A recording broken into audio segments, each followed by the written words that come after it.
Community Outreach. Y finalmente tenemos al doctor Grant Brenner, director ejecutivo y socio fundador de Neighborhood Psychiatry and Wellness.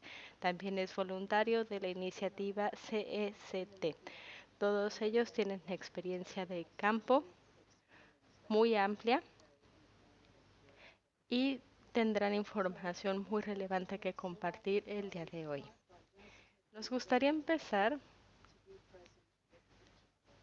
con un ejercicio de conciencia plena de 1 o 2 minutos. Vamos a hablar de temas difíciles. Vamos a pedirles que dejen a un lado el conocimiento tradicional que tienen acerca de intervenciones de crisis para poder concentrarnos en esta aplicación en particular. Entonces, quisiéramos hacer un pequeño ejercicio de respiración porque nuestros colegas de la Asociación para el Tratamiento de el trastorno de estrés postraumático complejo nos han dicho que la respiración es muy útil para esto, así que haremos un ejercicio de respiración 3, 5, 7. Inhalen en 3, retengan en 5, exhalen en 7.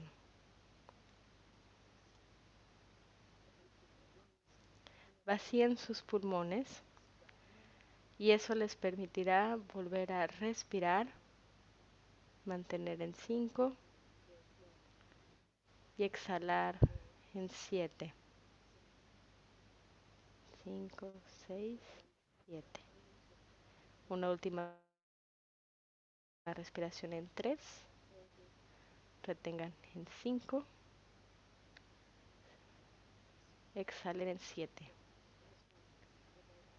Así sacamos las hormonas del estrés y desarrollamos conciencia plena entre nosotros. Para empezar este trabajo tan importante, le voy a ceder la palabra al doctor Craig Katz. Le pediré que hable acerca de la intervención en tiempos de crisis. Es muy importante distinguir las características de la atención en tiempos de crisis y la terapia convencional. Le cedo la palabra al doctor Katz.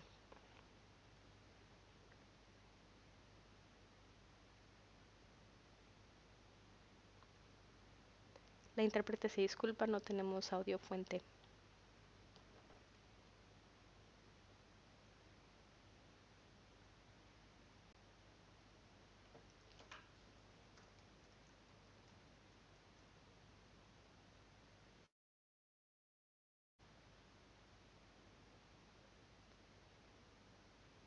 Craig, no te escuchamos, perdón.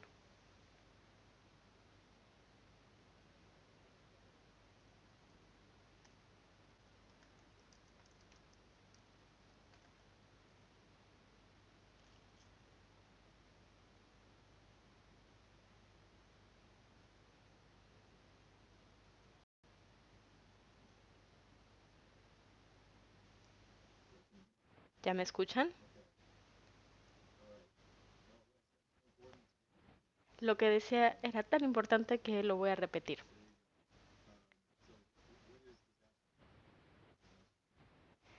¿Qué es la salud conductual en tiempos de crisis, en tiempos de desastre? Es la aplicación de lo que sabemos en materia de salud conductual a contextos de desastre o de crisis. Hay muchos aspectos a considerar, incluyendo el tiempo que tenemos para responder, es decir, el momento de la crisis aguda y el de la crisis prolongada. Tenemos ventanas de días o de ciertas semanas en las que tenemos que realizar una intervención de crisis, pero después la atención puede extenderse por meses o por años incluso. Lo que estamos viendo en Ucrania en este momento es una etapa aguda y esta clasificación no siempre funciona, pero hay que intentar considerar el tiempo de esta manera.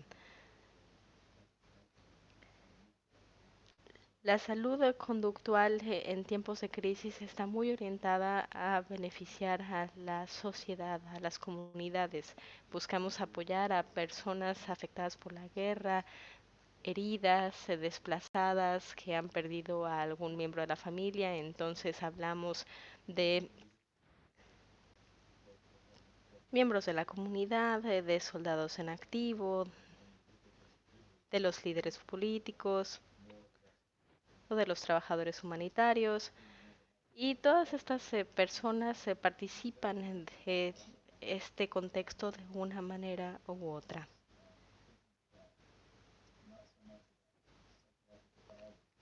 La salud conductual lo que busca no es tratar padecimientos de manera patológica, sino prevenir que aparezcan algunas situaciones una vez que haya terminado la situación de crisis. Un concepto que he desarrollado desde hace tiempo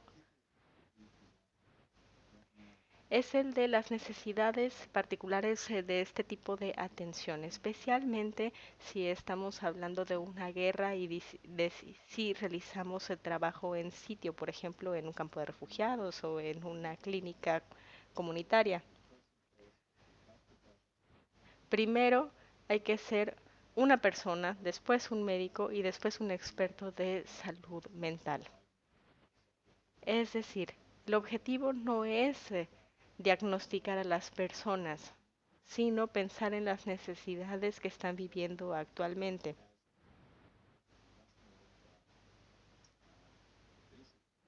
Conforme se desarrollen los eventos, tendremos que atender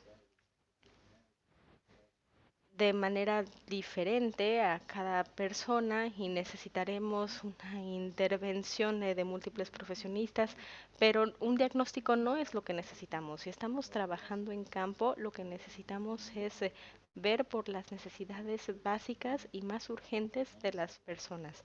En la etapa de crisis aguda necesitamos pensar en generar beneficios psicológicos para las personas, que tengan beneficios inmediatos. Por ejemplo, hace muchos años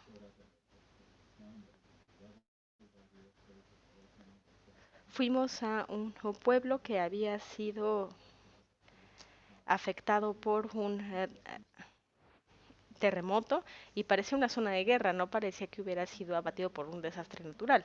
Y nosotros llegamos con todo nuestro equipo médico, pero la necesidad más urgente de las personas era comer. No tenían comida porque otras agencias humanitarias todavía no habían llegado.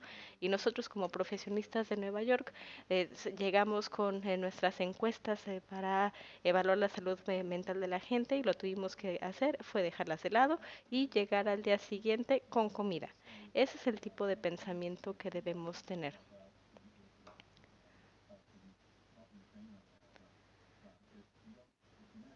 No estoy diciendo que esa sea específicamente la necesidad en Ucrania, pero si no pueden desarrollar ese tipo de pensamiento, es difícil que vayan a poder tener una respuesta pertinente durante la fase de crisis aguda.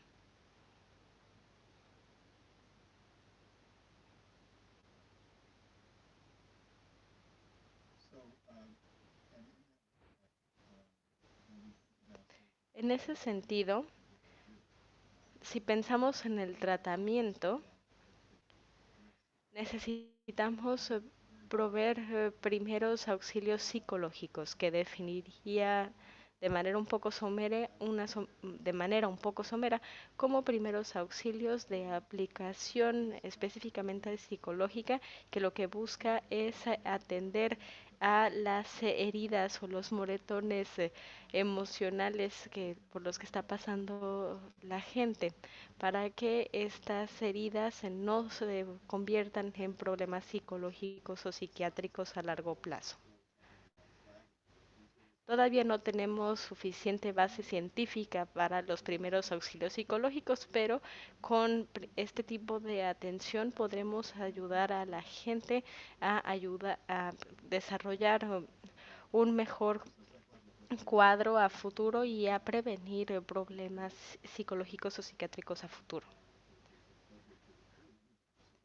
Los primeros auxilios psicológicos son pertinentes para todas las personas, para los primeros respondientes, para las víctimas, para los militares y eso nos permite desarrollar un funcionamiento adaptativo. Lo que queremos es que la gente se sienta mejor y que pueda reaccionar mejor en vista de las circunstancias.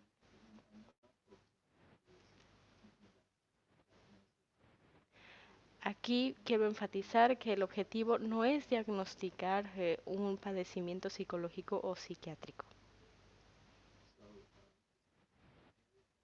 Aquí pueden ver los pasos básicos para ofrecer primeros auxilios psicológicos.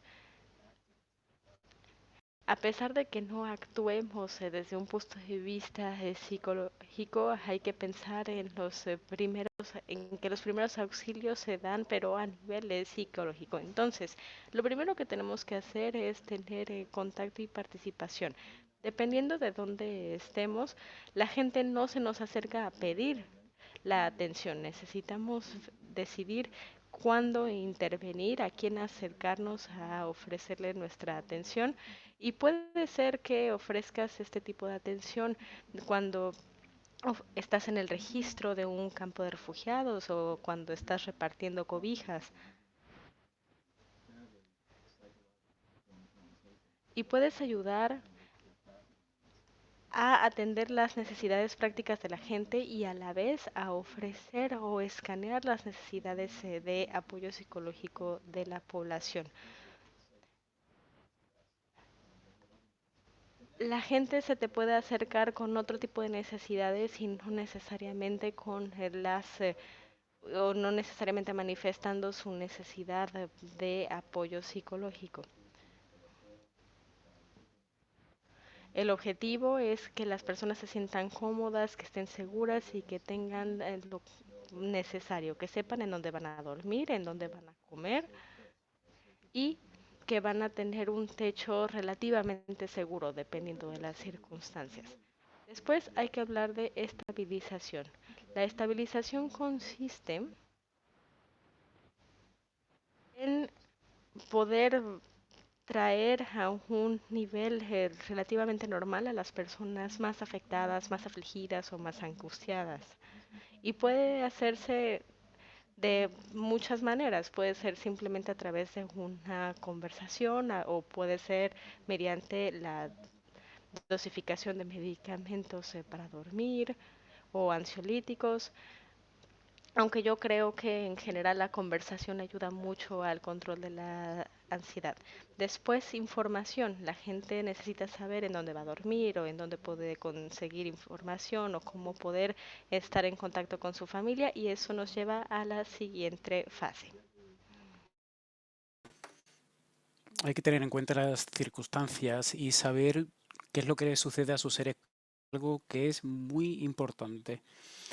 Tenemos que darles a las personas también información psicológica, explicarles qué es lo que pueden esperar, decirles que la ansiedad hay que cuidarla para que no tengan problemas de sueño. Independientemente de donde trabajemos, tenemos que conocer todos los servicios que están disponibles dentro de la comunidad para que las personas puedan utilizarlo, algo que es fundamental cuando estamos dando primeros auxilios psicológicos. Muchos de ustedes conozcan ya esta jerarquía de necesidades. Yo normalmente utilizo este marco y siempre me recuerda cuál es la base conceptual para el apoyo psicológico y cómo podemos actuar dentro de una situación traumática como la guerra.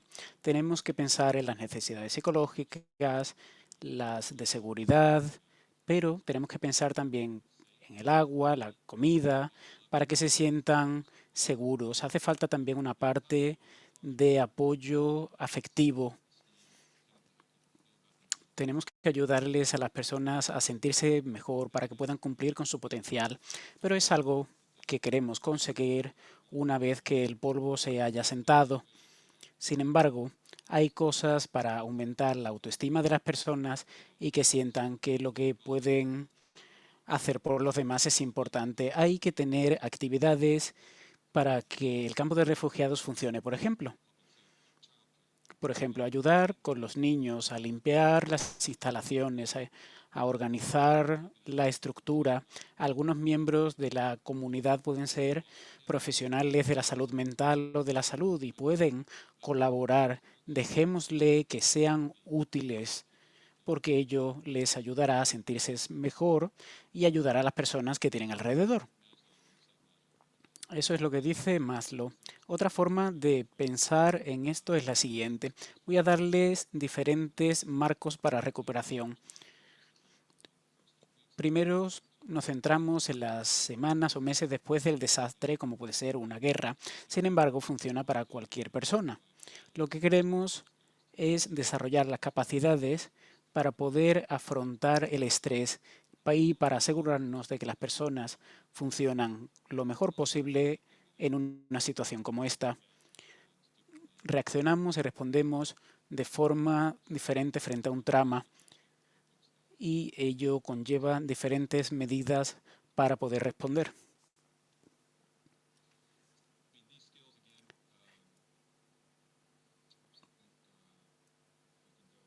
¿Podemos volver a la anterior diapositiva, por favor?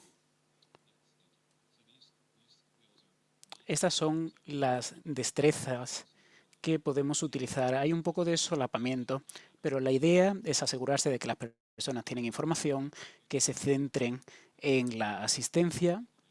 Aquí tenemos una extrapolación de la información anterior, pero la idea es aumentar la autoestima, que las personas puedan responder a sus necesidades, desarrollar actividades para que las personas puedan colaborar, también gestionar sus reacciones. No tenemos que establecer una patología sobre sus reacciones. Obviamente no tienen que sentirse bien. No queremos buscar una patología, sino que tenemos que ser personas simpáticas con personas que están sufriendo y tenemos que tenerlo en cuenta, especialmente cuando pueden tener una reacción emocional para poder procesar la información y que puedan hacer lo que ellos desean hacer. Por ello queremos ayudarles a pensar siempre que sea posible y además queremos reconstruir las conexiones sociales para asegurarnos de que no están aislados.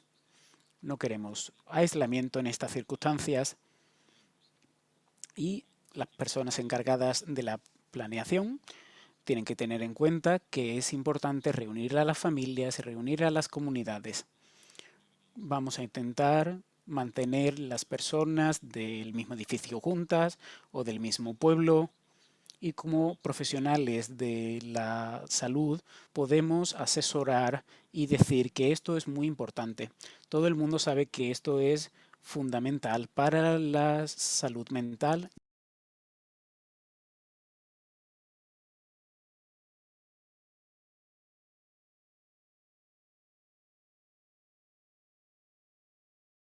A bunch of disaster. Una serie de expertos en desastres se reunieron hace una serie de años y dijeron lo siguiente: ¿cómo podemos crear un marco que esté basado en la evidencia, que sea empírico? Porque es muy difícil tener una investigación de placebo, de doble ciego, cuando estamos en un desastre. Pero, ¿qué sabemos de la experiencia y qué podemos extrapolar? Estos son principios que ellos decidieron implementar.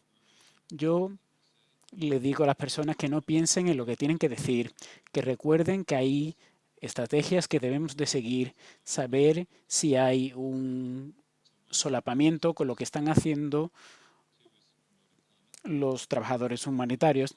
Tenemos que promover la eficacia personal y comunitaria para aumentar la estima, como ya he mencionado. La conectividad social es fundamental y el quinto punto es la esperanza, una esperanza realística. Queremos centrarnos en la verdad y en los puntos positivos. Tsunami.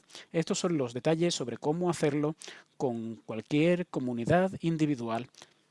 Estos son los 5 principios fundamentales que tengo en cuenta.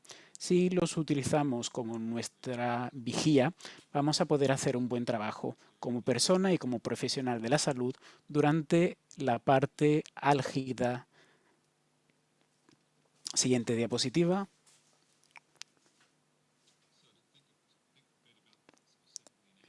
Ahora tenemos que pensar especialmente sobre los efectos psicológicos de la guerra.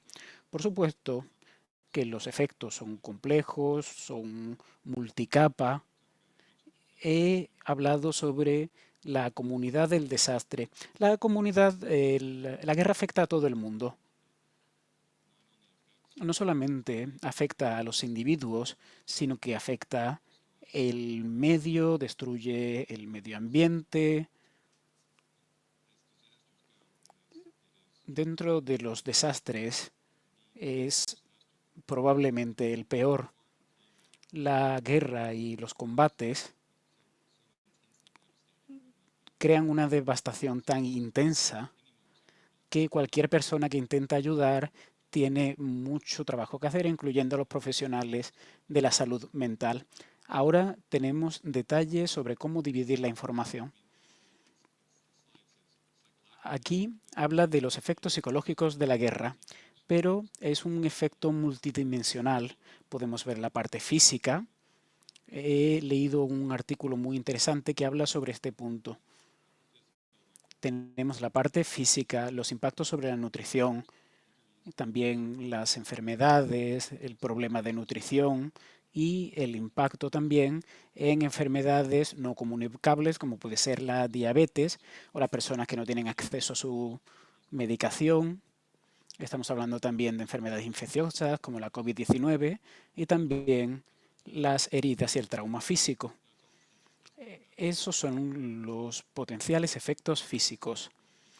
Tenemos que tenerlos siempre en cuenta porque, como ya se dijo anteriormente, el ego es un ego físico y corporal.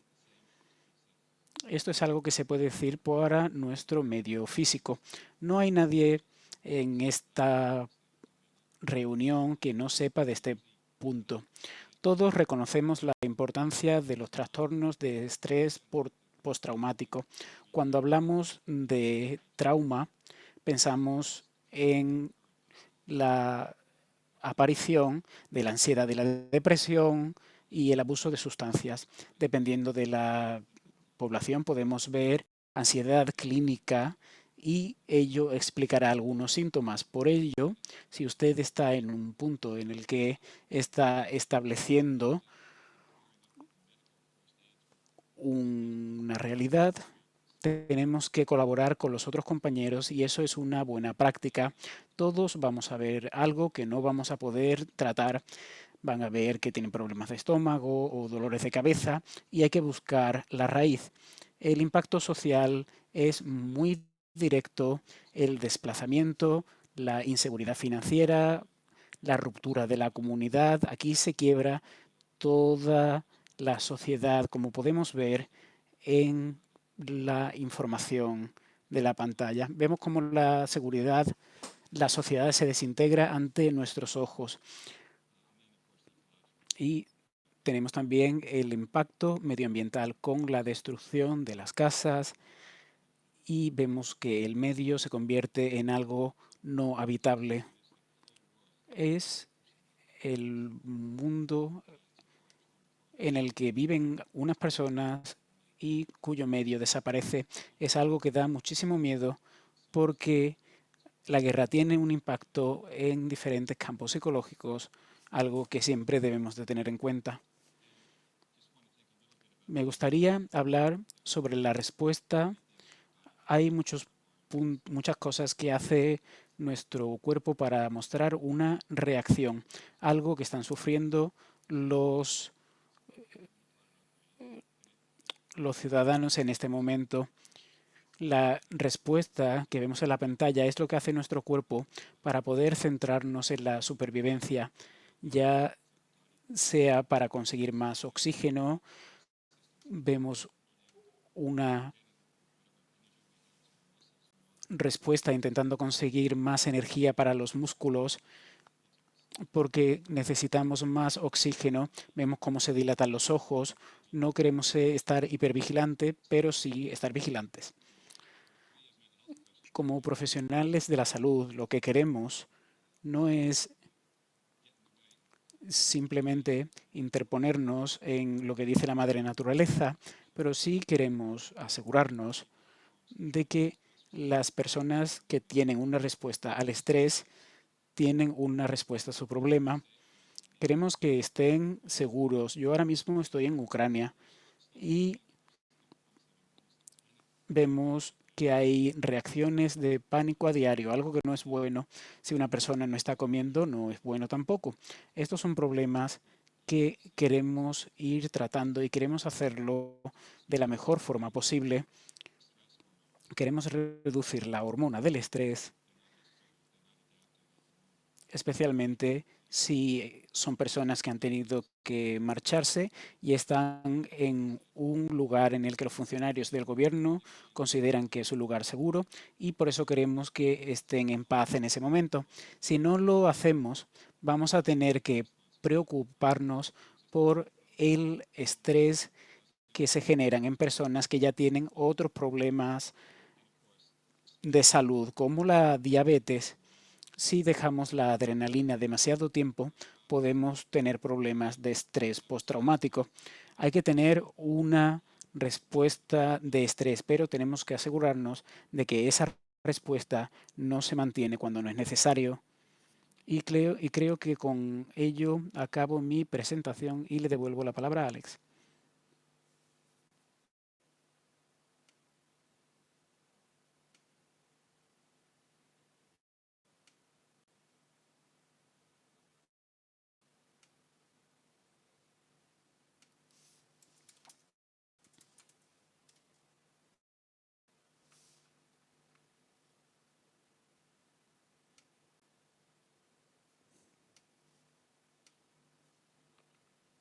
Alex, desafortunadamente no podemos escucharte. Vamos a intentar solucionar el problema.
Tenemos un problema técnico.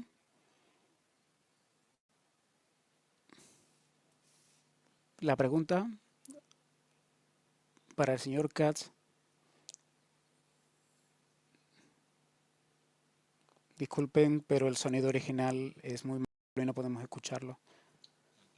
Muchas gracias, Amy. Acabo de ver la pregunta. Estaba haciendo una respuesta.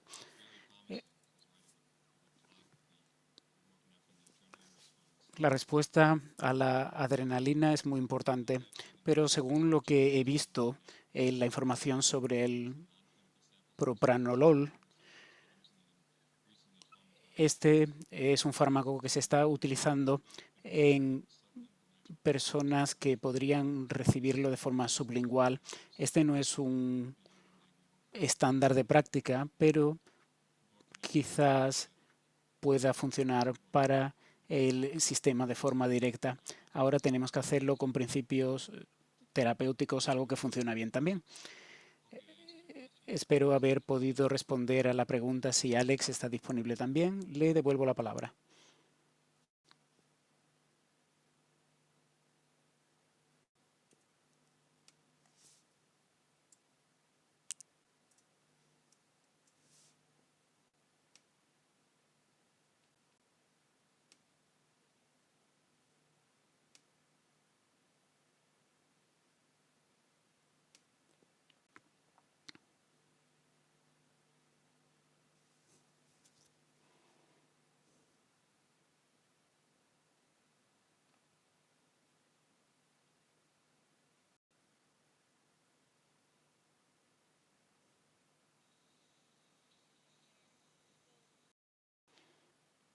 Estamos trabajando todavía para intentar que el micrófono de Alex se escuche correctamente. Vamos a darle la palabra en cuanto que empiece a funcionar su micrófono.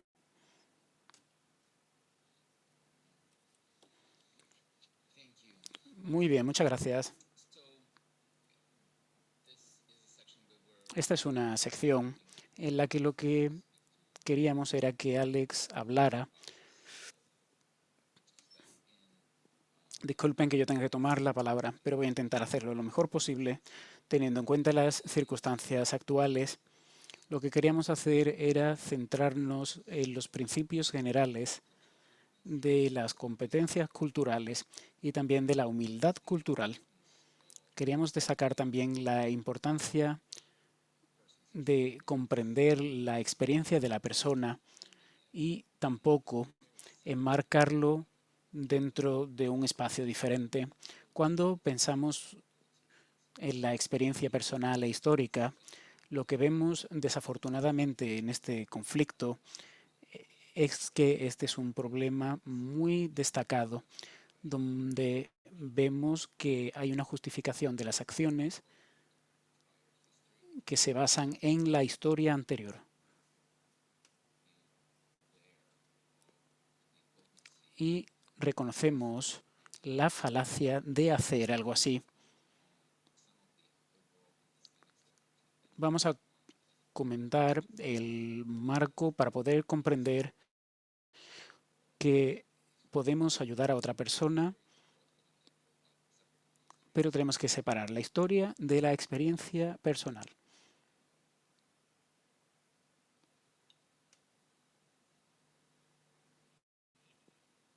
¿Pueden escucharme ahora?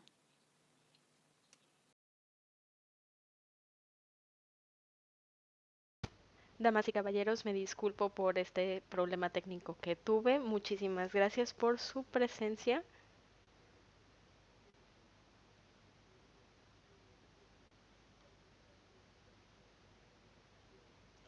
Y por distintas razones, 375 colegas ucranianos no pudieron unirse a esta sesión, pero mañana les compartiré la grabación.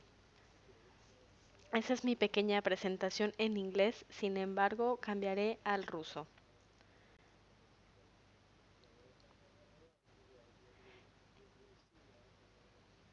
Entiendo que tenemos una audiencia desde diversas partes del mundo y por eso prefiero dar mi intervención en ruso en favor de esta audiencia tan diversa.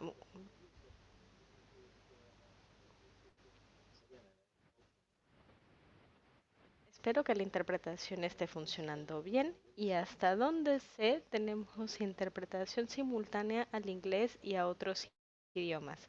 Quisiera empezar con la siguiente observación. Yo nací y crecí en la hermosa ciudad de Odessa. Yo soy ucraniano y quisiera hablar acerca de la situación que vemos el día de hoy y cómo podemos ayudar a nuestro pueblo y nuestra nación. Pero primero necesitamos hablar de la cultura.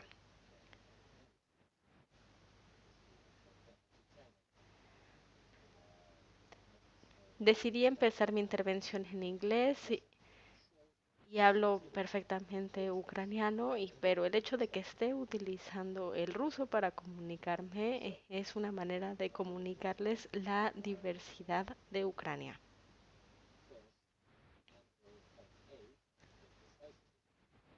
Para hablar acerca de salud mental y de la atención en momentos de crisis, necesitamos considerar las particularidades culturales del país.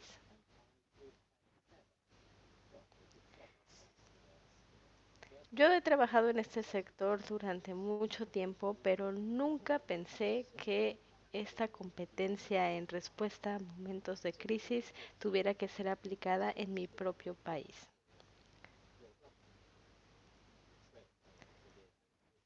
Desde el 2014, con la anexión de Crimea y la separación del Donbass, mis colegas y yo hemos adaptado una gran cantidad de materiales para ofrecer atención a diversas poblaciones.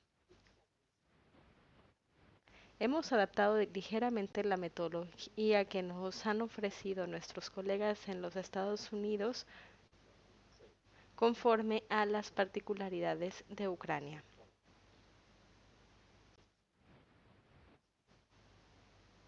Un momento, por favor.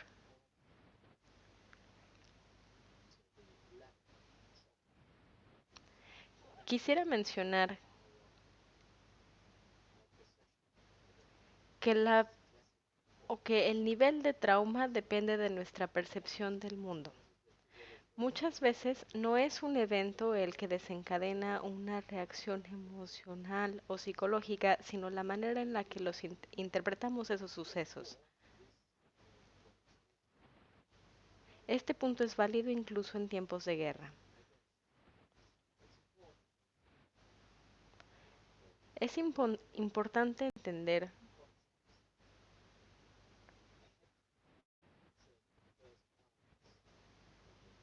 que por parte de mi contrato yo tuve que abandonar Ucrania en las primeras horas de la intervención y actualmente me ubico en Europa.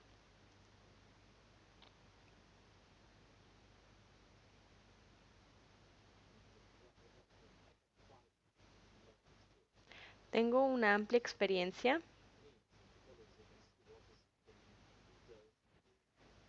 pero a partir de mi propia situación y de lo que comentan mis colegas, me doy cuenta de lo que está pasando con las personas que se encuentran en un lugar seguro y las que no.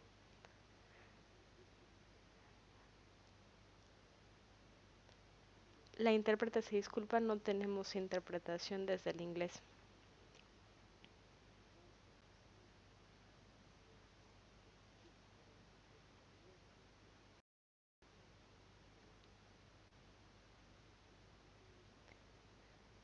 Nuevamente la intérprete se disculpa, no tenemos interpretación desde el pivote que es inglés.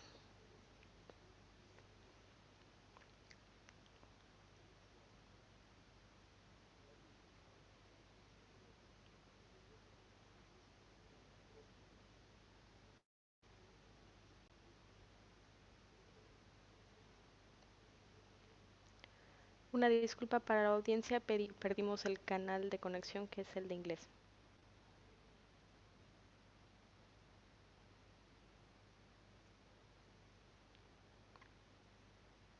¿Ya se escucha la traducción al inglés? ¿Ya me escuchan? ¿No hay traducción al inglés?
Voy a continuar en inglés.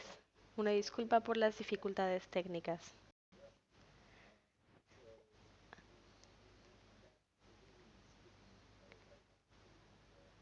También podría continuar en ruso, pero quisiera mantener el mismo idioma con el que empecé. Mi familia es una familia de expatriados. Originalmente somos de Moldova y nos mudamos a Ucrania.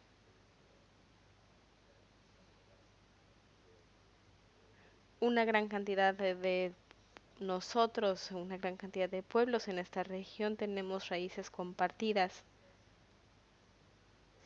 y hemos vivido momentos sumamente críticos como este en el pasado, y para muchos de nosotros como expertos de la salud mental, lo más difícil es poder ofrecer atención en un contexto que nosotros también, o por el que nosotros también hemos pasado.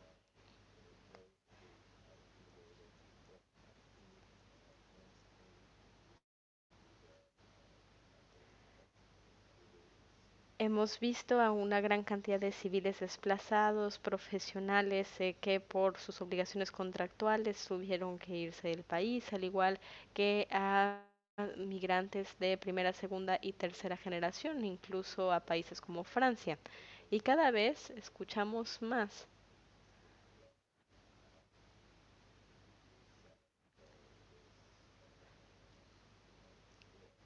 de rusos y rusas desplazados como consecuencia de esta guerra y de su oposición.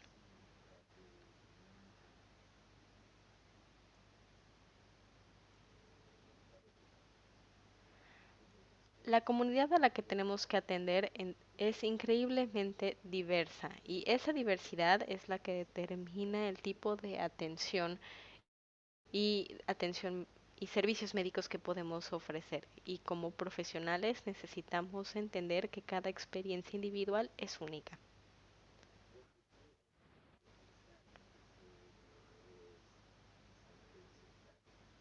También quisiera que todos tuviéramos un conocimiento común acerca de cuáles son las normas y creencias sociales de base, al igual que las instituciones y normas que rigen la interacción actual.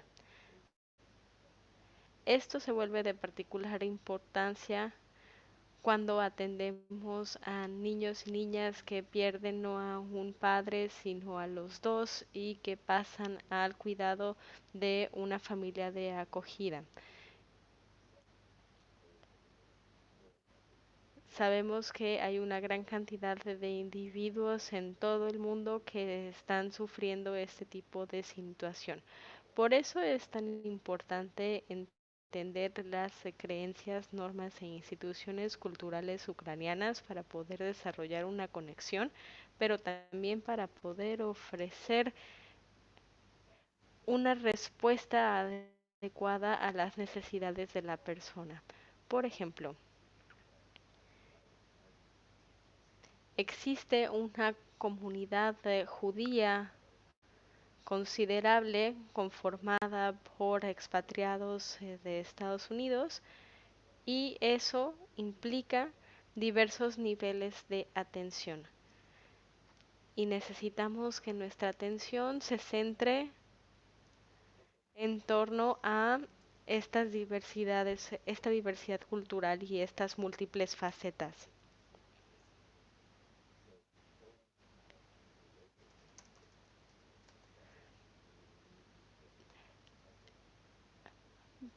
Dependiendo de la comunidad en la que estemos, necesitamos considerar facetas específicas, y eso también varía dependiendo del tipo del desastre al que nos enfrentemos. Hay que garantizar también que la tecnología que utilicemos respete las normas y los valores culturales, y que la intervención esté bien asentada de acuerdo a estas normas. También necesitamos considerar los componentes étnicos. Muchos de nosotros probablemente ya escuchamos la historia de un niño que atravesó el país y viajó solo varios cientos de kilómetros y hubo un debate en torno a la visibilidad que recibió este caso en contraste con el caso de niños desplazados desde Siria o desde otras partes del Medio Oriente. Entonces hay que tener en cuenta que nuestros referentes culturales no necesariamente son los referentes de la persona que tenemos frente a nosotros. Ahora, ¿cómo poder tener un enfoque estándar? Tenemos que escuchar, escuchar, escuchar, escuchar, hacer la mayor cantidad de preguntas posibles, solicitar disculpas si no entienden alguna situación y solicitar aclaraciones hasta que tengan las respuestas lo suficientemente claras para poderlos guiar. Hay que entender la preocupación y las motivaciones de una situación. Independientemente de que todas las personas estén viviendo una situación de guerra, no todas lo viven igual. Pueden estar preocupados por la escuela de sus niños, por sus viviendas, por sus familias. Entonces es muy importante escuchar las necesidades del individuo. Hay que entender de dónde viene ese individuo, una gran capacidad para manejar la situación depende de nuestras experiencias y de nuestros traumas pasados. Uno de los temas que está saliendo con más frecuencia en un grupo que está ayudando a la evacuación de diversas comunidades es que entre las mujeres que están saliendo del país con niños es que se ven mucho más vulnerables al acoso sexual. Y este factor es sumamente importante.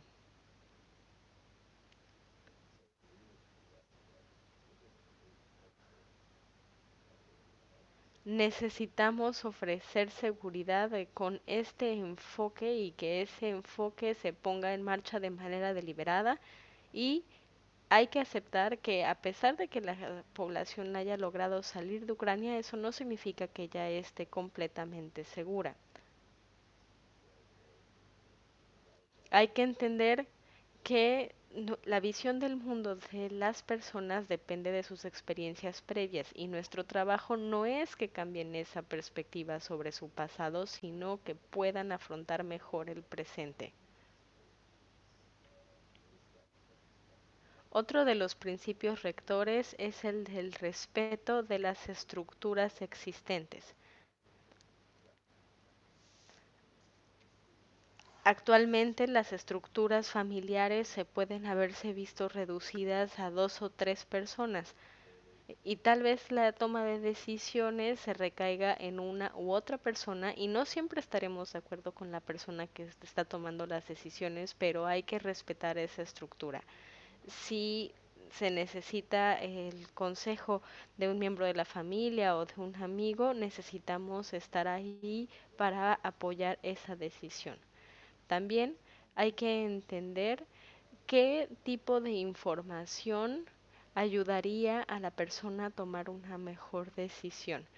Hay que ayudar a la persona a seguir adelante, pero si estamos en desacuerdo por una cuestión religiosa u otra, eso no hace que la decisión de la persona sea menos válida.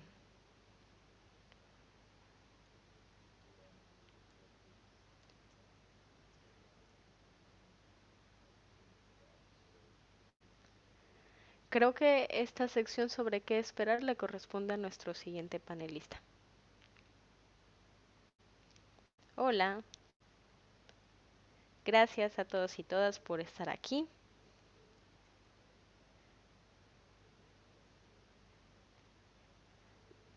Las dificultades técnicas nos muestran que también tenemos que considerar este aspecto en las intervenciones en tiempos de crisis. Más tarde tendremos la grabación y la presentación, pero nos muestra bien que tenemos que estar preparados para lo inesperado. Cada situación a la que nos enfrentemos va a requerir de nuestra espontaneidad, de nuestra originalidad, al igual que una adaptación al contexto actual.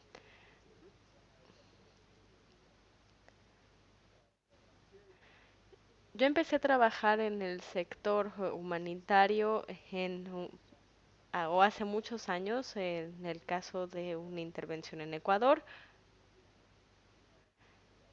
Y después trabajé en una intervención después del huracán Katrina, también viajé al sudeste de Asia y recientemente he trabajado con refugiados. Sander y yo visitamos campos de refugiados no sabiendo muy bien qué podíamos aportar, sino buscando identificar las necesidades de atención psicológica de las personas.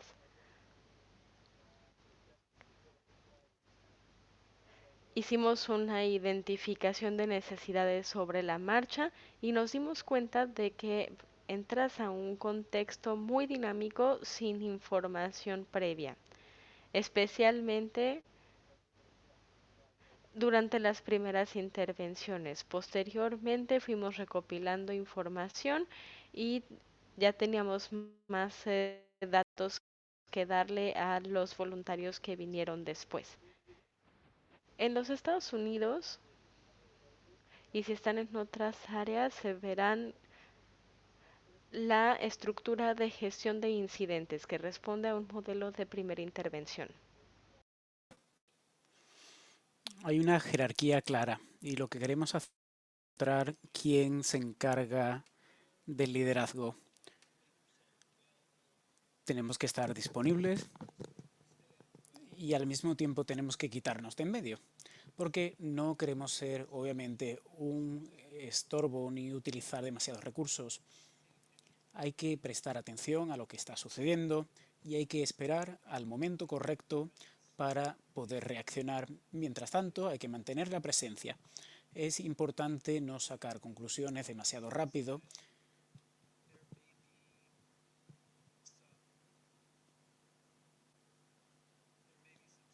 En el sentido de que puede haber algunas situaciones en las que hay varios líderes, hay varias organizaciones participando sobre el terreno, así que lleva algo de tiempo saber quién se encarga de qué y por eso hay que practicar la cautela. Primero es importante saber quién se encarga. Hay que ofrecer lo que uno puede. Como ha dicho Katz, muchas veces difiere de lo que hacemos habitualmente en la práctica pública o privada. Y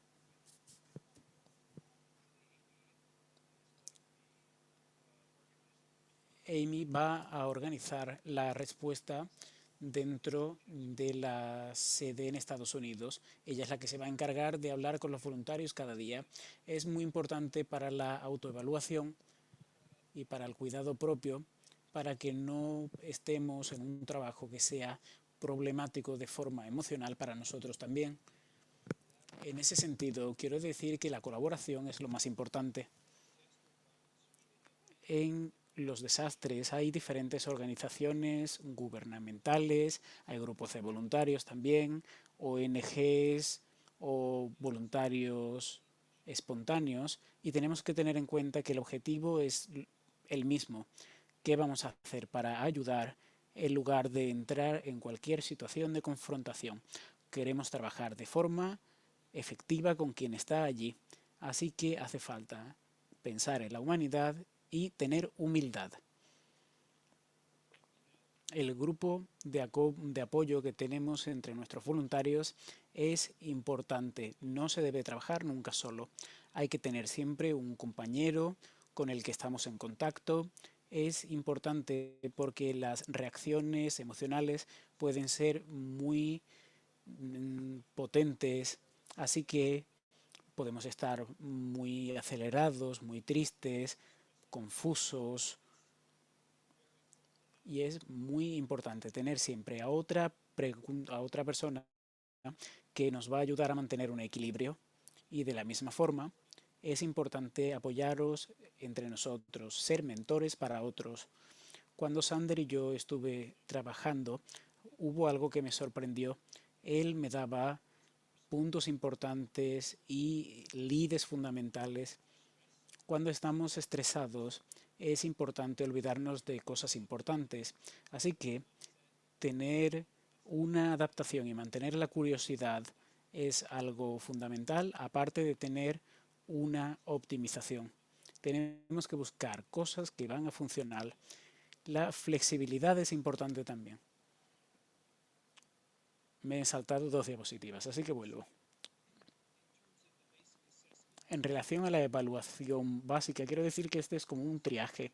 Digamos que entramos en una situación en la que nunca hemos estado, hay una gran cantidad de organizaciones, así que lo primero que hacemos es pensar cuál es mi respuesta, qué estoy pensando, estoy teniendo las reacciones que creo que van a ayudar o no, y después tenemos que recordar la formación previa. Tengamos compasión, tengamos en cuenta diversas perspectivas, escuchemos, veamos las cosas desde el punto de vista de la otra persona y reconozcamos, especialmente cuando somos invitados, cuando no tenemos la competencia para liderar. En ese momento tenemos que esperar que nos vamos a equivocar y tenemos que estar listos para disculparnos y corregir nuestra ruta. Después tenemos la posibilidad de ver cuáles son las necesidades. Es importante conocer todas las historias. Muchas veces vamos a intentar conseguir información rápido, pero no vamos a tener un historial como en el hospital. Van a ser más bien conversaciones y después podemos pasar a los pormenores. Si hay una persona estresada, tenemos que tener un área en la que pueda hablar libremente, decirle de un paseo conmigo o vayamos a un sitio en el que tener una conversación privada y así veremos si tiene más problemas y podemos tener un enfoque de apoyo. Habitualmente no intentamos tener una intervención directa, pero si a las personas le hacen falta más servicios, vamos a referirlos a los recursos que están disponibles y vamos a intentar encontrar esos recursos si no están disponibles. Vamos a hacerlo especialmente con personas desplazadas que se van a otra ubicación. Es necesario mantener la comunicación. No queremos hablar demasiado con una persona si no vamos a poder mantener una relación. Algo que puede ser muy difícil en un pueblo pequeño de Afganistán. Recuerdo hablar con una persona que estaba muy estresada y no pude ayudarle demasiado, pero sí que le mandé a una persona que pudo ayudarle con la parte psicológica sobre el terreno. Hemos cubierto varios puntos. Queremos asegurarnos que estamos escuchando correctamente lo que oímos. Eso es algo que no es fácil. Yo lo he aprendido de forma difícil. No debemos juzgar y tenemos que establecer una confianza. Debemos establecer la confianza a través de la presencia, de la escucha activa, dando información importante. No queremos dar respuestas a preguntas cuya respuesta no conocemos. Queremos darles un apoyo emocional, tenemos que evaluar nuestra respuesta emocional y tenemos que evaluar el subtexto, algo que puede ser más difícil en otras culturas. Por eso es necesario comprender y escuchar. Analicemos los gestos, lo que sabemos del medio en el que estamos e intentemos tener en cuenta que hay más sutilezas que evidencia sobre el terreno.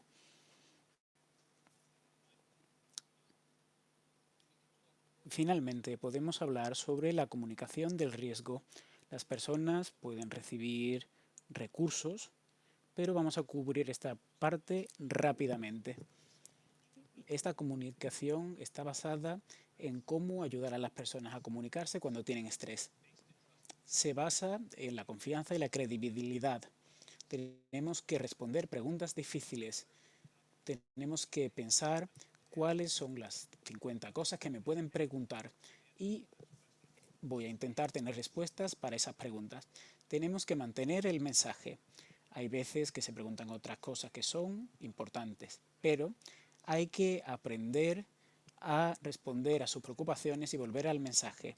Reconocer que hay una incertidumbre. Ojalá pudiera decirles más, pero de momento no puedo darles más información.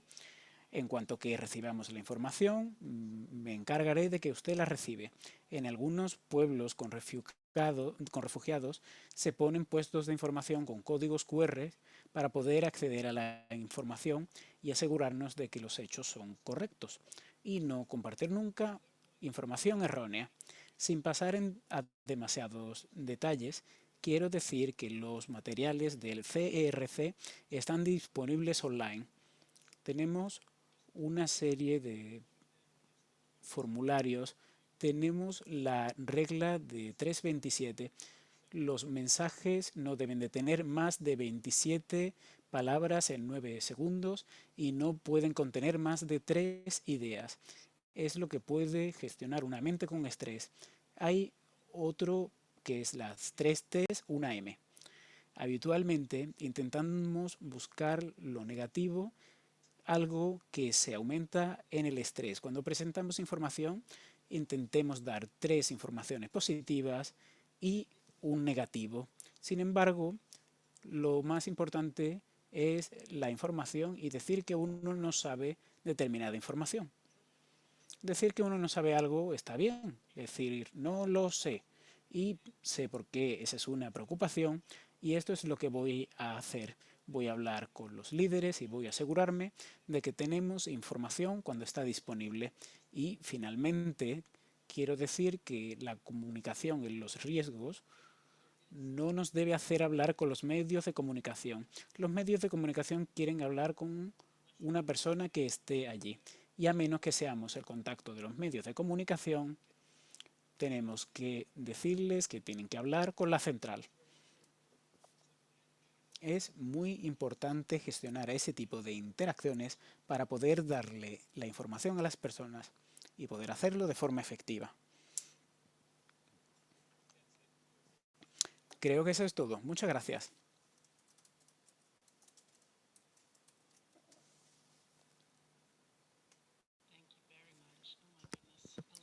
Muchas gracias. Muchísima información.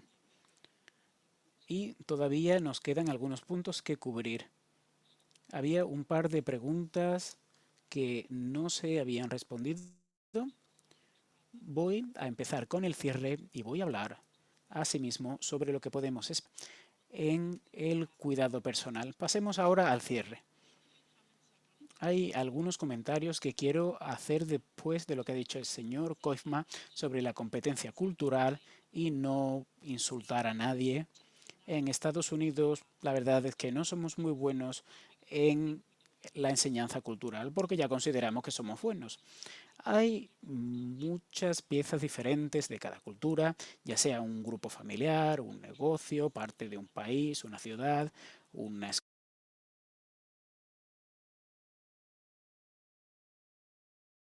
escuela, cómo se perciben a sí mismos como parte de grupos grandes y pequeños. Es difícil saberlo todo.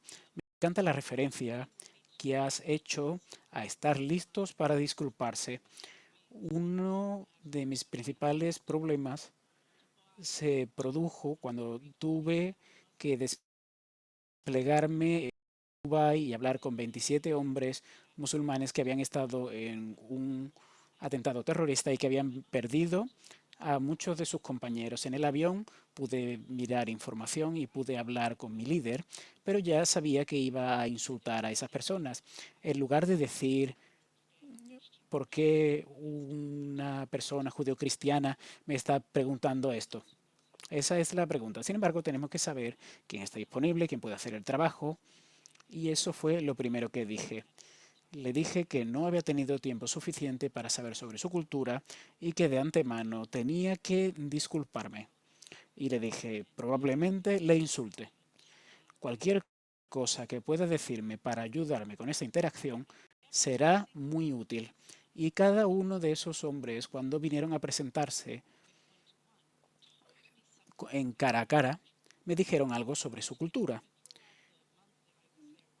El mes que estuve trabajando allí me dejó con un recuerdo. Nosotros podemos controlar la situación, pero todos estos hombres con los que estuve hablando me ayudaron a llegar a un punto intermedio para sobrepasar las barreras. Hablar con los líderes formales e informales para aprender más les empodera a ellos y nos permite tener más información. Tenemos que ser personas abiertas para aprender de las otras culturas y en todos los grupos con los que trabajemos. No hay nada más importante. Pero en relación a la cultura ucraniana, quiero decir lo siguiente. Trabajo en el país desde el año 2015. Le doy formación a psiquiatras militares. En la región del Donbass hay problemas desde hace bastantes años, pero la guerra se ha exacerbado y afectado al resto del país. Sin embargo, hay una guerra en el Donbass en la que los ucranianos han estado luchando durante mucho tiempo y tenemos que tratar la respuesta. Todos los ciudadanos ucranianos capturados por los rusos han sido torturados. Las personas ucranianas tienen una democracia, creen en ella y no van a dejarla de forma fácil. Están preparados para hacer todo lo necesario, ya sea socialmente, psicológicamente o personalmente. Como ha dicho el profesor Brenner, hay una gran cantidad de cosas que podemos hacer. El señor Kratz ha empezado diciendo que parte de la cultura es algo básico. Al, algunos de los psicólogos que he formado les he preguntado qué necesitaban y me han dicho que necesitan fármacos. Va a haber muchas necesidades y como parte de nuestra red de apoyo tenemos que ayudarles reuniendo recursos o al menos haciendo conexiones para que todas las necesidades se cumplan. Recordemos la jerarquía. Si no podemos conseguir lo básico, no vamos a llegar a la parte psicológica, porque ellos lo consideran un lujo. Tenemos que escuchar y oír cuáles son las prioridades. Como he empezado a decir, los ucranianos están muy orgullosos de su democracia. Están muy orgullosos de su población y de su cultura. Si conocen la historia de Ucrania, sabrán que es una historia de guerra, sufrimiento y sufrimiento. Hay muchas personas que no saben lo que sufrió Ucrania con Stalin, algo similar a lo que sucedió con el Holocausto, pero de esto no se habla. Hay una gran cantidad de historia que nos dice que esta historia fue traumática, pero han conseguido salir de ella con resiliencia y fuerza y no van a permitir que se les invada fácilmente. Son gente que mira al futuro, que piensa que va a poder hacer lo que necesita hacer y esta es una comunidad también, mejor dicho, una cultura comunitaria. No estamos hablando de la independencia de la que hablamos en Estados Unidos. Allí todo se hace en comunidad. Recuerden esto. Algunos de los ponentes han dicho que cuando hablamos con las personas, incluso si es en un hotel o en un campo de refugiados, lo que queremos es hablar con sus familiares y que tenemos que hablar con las personas que pueden hablar, porque si no vamos a tener un sentimiento difícil. Por ejemplo, hablar con los niños sin hablar con los padres no está bien, o que las personas mayores no participen, o que la familia extendida no participe. Eso puede ser un problema. Esta es una cultura comunitaria y ello tiene una función. Hay algunas cosas que he aprendido de la cultura ucraniana trabajando con ellos. Tenemos que tener una presencia con compasión. La compasión es el 90% del trabajo que hacemos. El silencio y la escucha activa son intervenciones importantes. Sabemos que esta intervención puede ser muy útil. Hay otro punto importante que recordar y que la respuesta aguda al estrés puede aparecer después de las fases agudas. Es interesante escuchar lo que nos dicen los militares que han utilizado, por ejemplo, con los afganos. Ellos nos dicen, esto ya no es un estrés agudo porque llevamos meses. La investigación nos muestra que la respuesta al estrés puede producirse después de que ha sucedido un determinado evento, especialmente cuando no se cumplen las necesidades básicas. Las personas no están en su casa, no se sienten seguras, no tienen alimentos suficientes. Si no se resuelven esos problemas básicos, no van a tener la respuesta emocional necesaria. Cuando las cosas vuelven a la normalidad, es decir, cuando están en uno de los estados y se sienten seguros dentro de una comunidad y tienen alimentos, pueden ver una reacción aguda de estrés. Y por eso decimos siempre que tenemos que tener respuestas de intervención en lugar de tener una patología, una respuesta a la patología.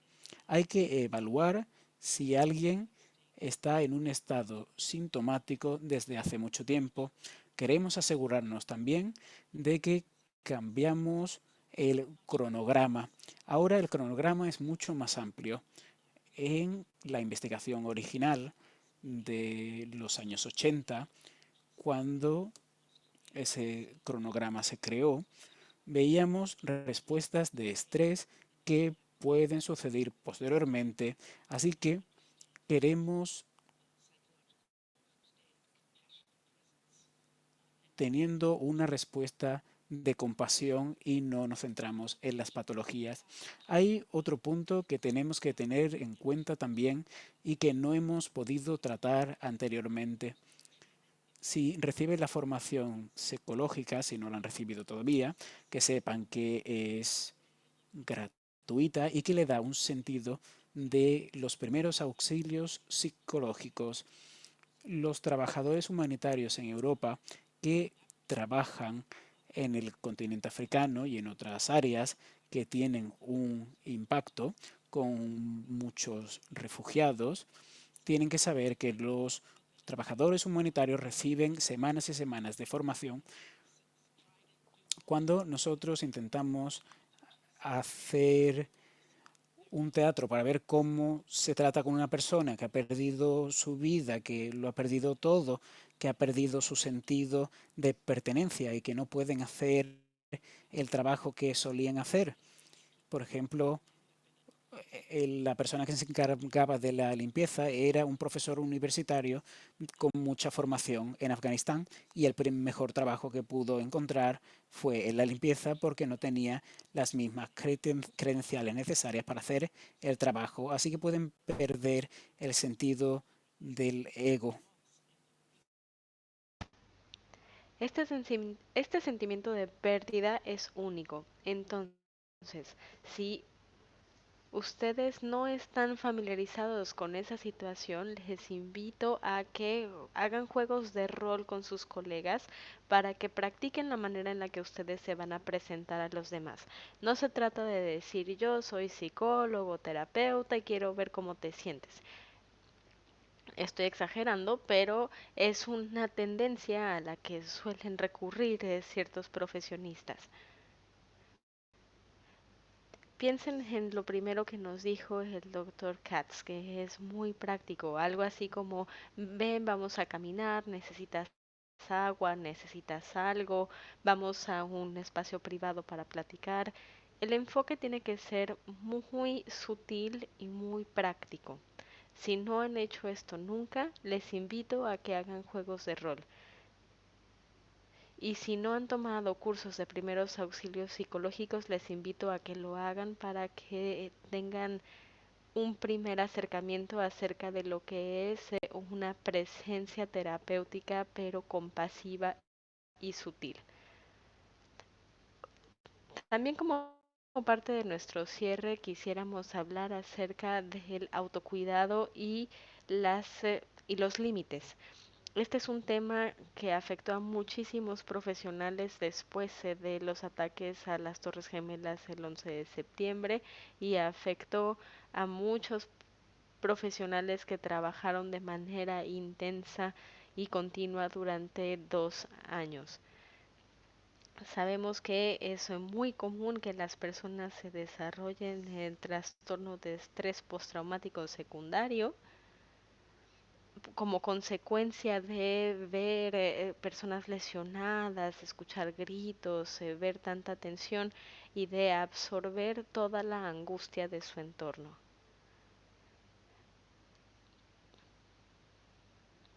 Y esta sensación es sumamente fuerte y también se replica en contextos donde hay que dar atención a refugiados. Hay dos razones para fomentar el autocuidado. Primero que nada, el tener precaución y distanciamiento del contexto y después el poder estar en óptima forma para dar atención.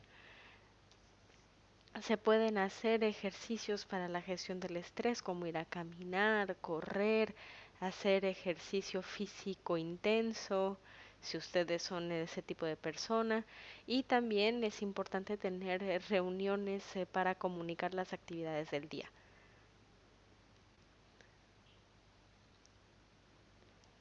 También recomendamos que might not be the best time to be working.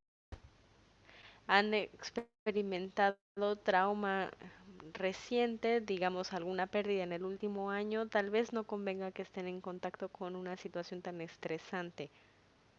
Asimismo, es importante que sientan confianza para hacer este trabajo. Si es la primera vez que hacen trabajo de campo, es importante que tengan un binomio o un referente para poder compartir sus experiencias. Y recomiendo que busquen un curso de primeros auxilios psicológicos y literalmente se llama así. Si buscan en internet curso de primeros auxilios psicológicos, encontrarán al menos el curso del Centro Nacional del Tratamiento del Trastorno de Estrés Postraumático, al igual que de otras organizaciones de profesionales en Estados Unidos y en diversas partes del mundo. Se inscriben al curso, obtienen sus CEUs o sus créditos de educación continua. Y de hecho, si pudieran unirse al curso del próximo mes, sería muy útil porque van a tocar específicamente los temas de los que hemos hablado hoy.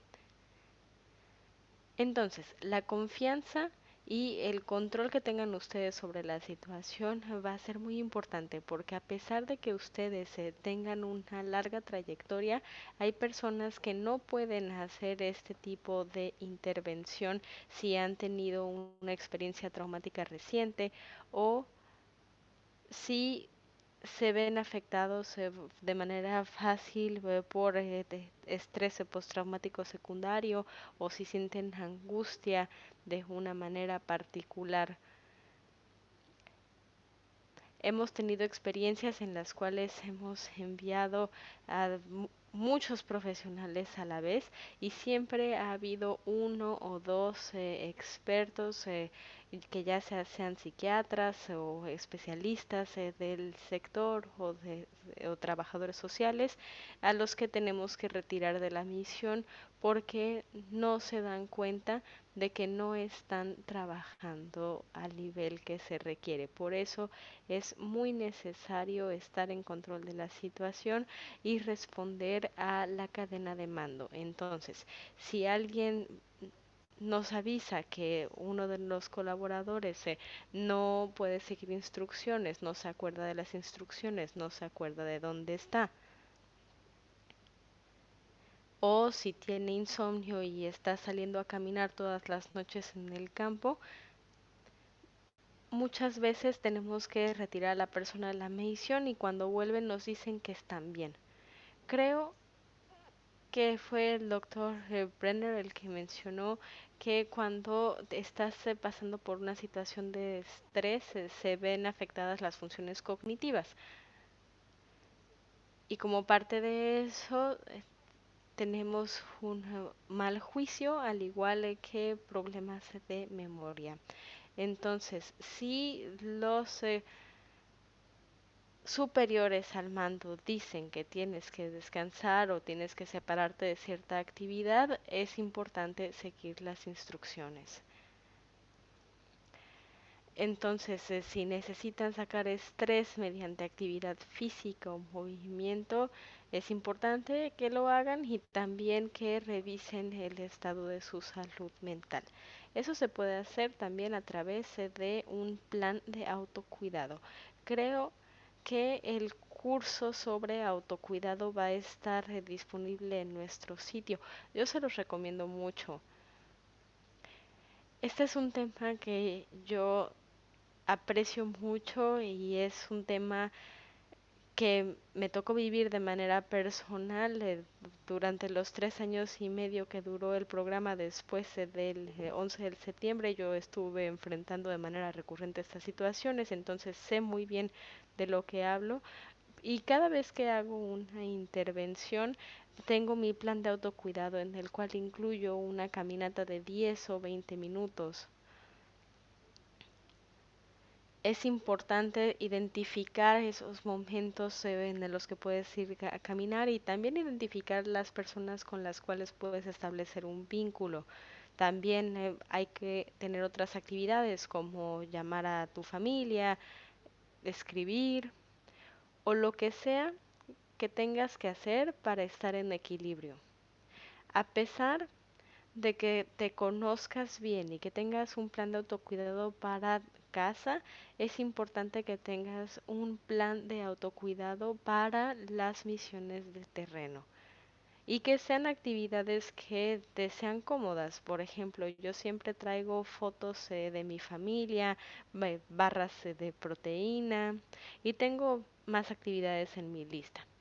Es importante que puedan hacer eso y que tengan su lista de actividades para poder trabajar de mejor manera durante la misión. Sé que a veces es difícil mantener los hábitos cuando estás en una misión, por ejemplo, comer bien, comer a tus tiempos, pero es importante encontrarles espacio. Una de las primeras cosas que a mí me gusta hacer es identificar una tienda y no me importa si es un Walmart o si es una pequeña tienda de conveniencia y ahí voy y compro cosas mínimas para mí, como pañuelos y barras de proteínas que me permitirán estar bien desde el principio de la misión.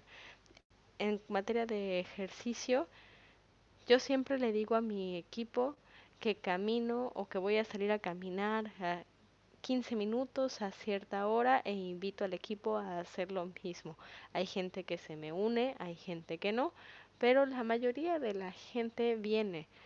Es muy poca la gente que no se une a este tipo de ejercicios, pero es importante mover el cuerpo porque el movimiento corporal elimina las hormonas del estrés.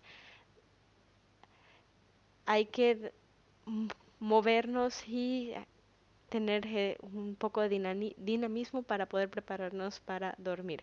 Si ustedes tienen problemas para dormir, también les recomiendo que traigan unos audífonos o que traigan un antifaz y que traigan en general todo lo que necesiten para poder estar bien.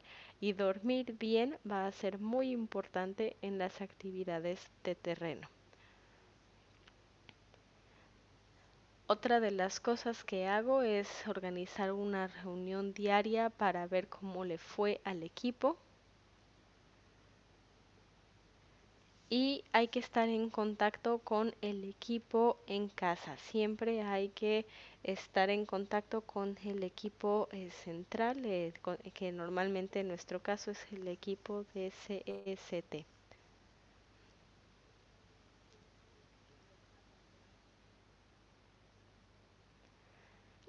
Les vamos a enviar un plan de autocuidado que pueden descargar para que lo llenen a su gusto. Y también verán una lista de verificación con ciertos elementos que recomendamos llevar para una misión, así como descripciones de los perfiles que pueden ir a campo y los que no. Esto es muy importante. Y sin tapujos, una persona que no sigue instrucciones no puede ir a operaciones en terreno. Hay muchas veces en las que la gente va a las misiones a hacer lo que quiere hacer y no es aceptable porque no es seguro y no sigue la cadena de mando. Sabemos que hay gente que no se comunica con los otros y que trabaja de manera individual y empieza a generar problemas para la misión, incluso empiezan a ser un obstáculo y presentan un riesgo. En esos casos retiramos a la persona. Entonces es muy importante respetar la cadena de mando y todas las personas tienen que respetar esa cadena. No se trata de hacer lo que tú quieras, se trata de hacer lo que te asignaron a hacer.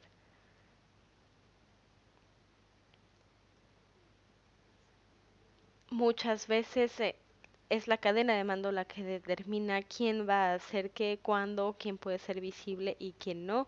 Y esto es especialmente importante en espacios reducidos o en sectores donde hay refugiados, donde hay dispositivos militares que mantienen bajo control el sector. Por ejemplo, tuvimos invitados afganos que estuvieron en ciertas instalaciones militares hace unas semanas y se les pidió que no dejaran la base. Hubo mucha conversación o mucho debate acerca de si era válido mantenerlos restringidos a la base o no.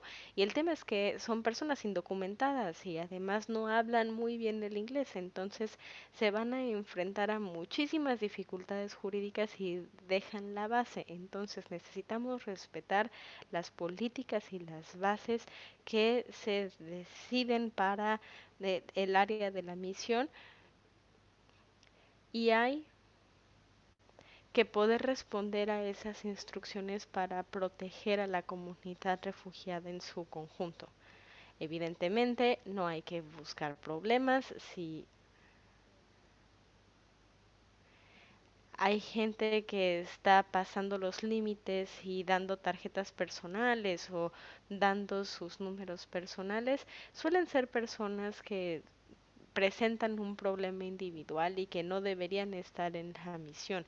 Así que es importante hacer una autoevaluación acerca de si nuestro perfil es compatible con los requisitos de la misión.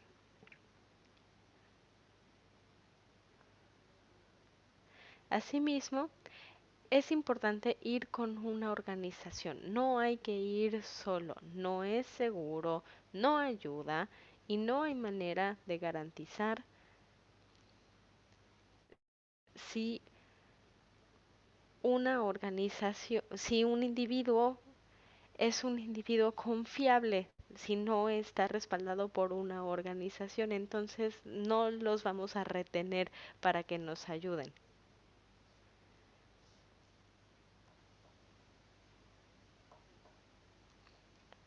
Se tuvieron que hacer 1.2 millones de intervenciones de atención psicológica después del 11 de septiembre y hubo muchísimas quejas y entre esas quejas había quejas acerca de psicólogos o psiquiatras que estaban intentando hacer un diagnóstico de la situación de la persona para poderles dar medicamentos psiquiátricos contra diversas enfermedades. Asimismo, es peligroso ir solo. Entre las historias más tristes vemos casos de personas que intentan ir a ayudar, pero que presentan un riesgo y el riesgo se concretiza hacia otras personas o hacia ellos mismos. Por ejemplo, si hay una misión de la Cruz Roja estadounidense y que te cuelas sin permiso, no vas a estar cuidando de nadie, te vas a estar cuidando nada más a ti. Entonces no queremos eso para nuestros voluntarios. Estos solo son algunos consejos pequeños para que entiendan que toda la información que hemos dado el día de hoy se enmarca en una intervención estructurada que lo que busca es el mayor beneficio para la población refugiada. Entonces, contacten ya sea a la Cruz Roja o al CST o vayan a nuestro sitio y nosotros les daremos toda la información que podamos, ya sea información en persona o de manera virtual. También les invitamos a que se unan a nuestro boletín para que información muy específica.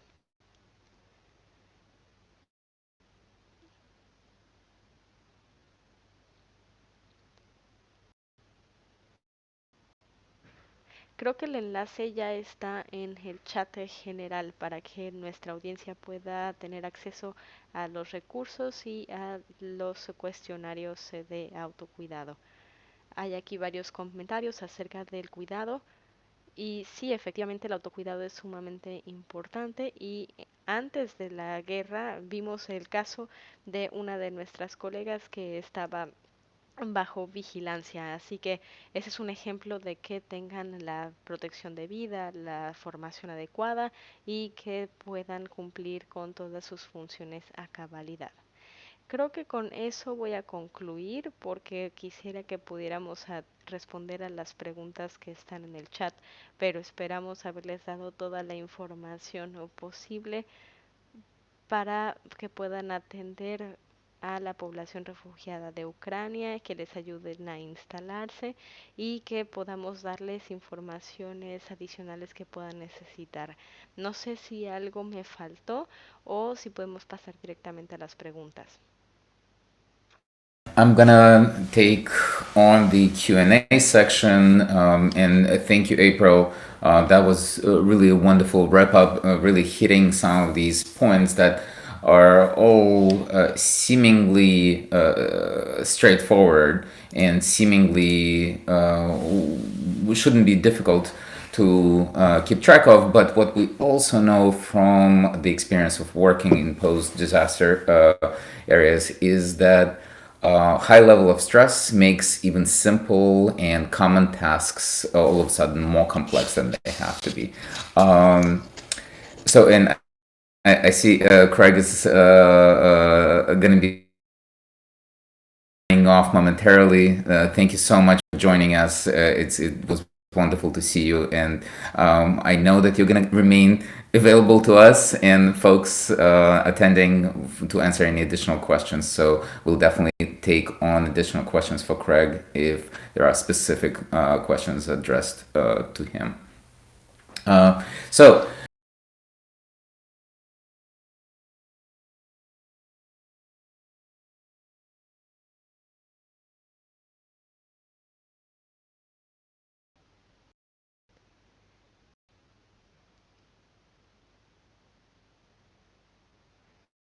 Y creo que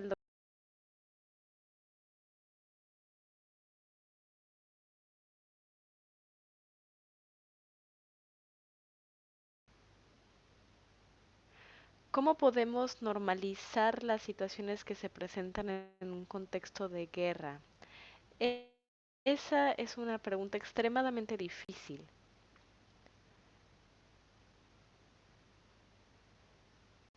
Creo que habrá mucha gente que insiste en decir que las cosas son normales o que nada es normal, pero creo que el punto es encontrar la convergencia entre los dos. Y esa convergencia es saber que hay cosas que sí podemos controlar como parte de nuestra reacción y que hay cosas que no podemos